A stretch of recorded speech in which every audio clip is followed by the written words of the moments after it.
తుమ్మితే శుభమా అశుభమా? తుమ్ము ఎందుకొస్తుంది? ఆ సమయంలో గుండె ఆగిపోతుందా? ఏదైనా మంచి కార్యం తలపెట్టినప్పుడు తుమ్మితే ఇంకేముందులే అయిపోయినట్లే అనుకుని అశుభంగా భావిస్తారు. మంచి కార్యాన్ని వాయిదా వేస్తారు. అలాగే మాట్లాడేటప్పుడు కూడా ఎవరైనా తుమ్మితే ఆ మాట సత్యం అంటారు. నిజానికి తుమ్ము శుభమా అశుభమా అనేది తెలుసుకోవాలంటే సైన్స్ ప్రకారం కడుపు నిండుగా ఉన్నప్పుడు సూక్ష్మక్రియలు సక్రమం జరిగినప్పుడు తుమ్ము రావడం జరుగుతుంది. తుమ్మడం ద్వారా దాదాపు 40,000 సూక్ష్మజీవులు సెకనుకు 100 కిలోమీటర్ వేగంతో గాలిలోకి విసరబడతాయంట.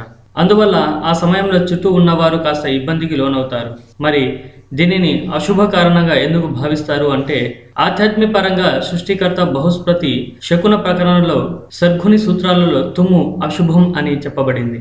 కానీ ఒక ఆరోగ్యవంతుడు ఉన్నట్టుండి తుమ్మితేనే అది అశుభంగా పరిగణించాల్సి ఉంటుంది. ఆరోగ్యవంతుడు మాత్రమే అకాలంలో తుమ్ముతాడు అంటే అక్కడి వాతావరణంలో ఏదైనా అనారోగ్యకరమైన మార్పు జరుగుతుందని అర్థం చేసుకోవాలి. అందుకని ఏదైనా శుభకార్యాన్ని మొదలు పెట్టేటప్పుడు ఎవరైనా తుమ్మితే అశుభంగా తీసుకోవాలి.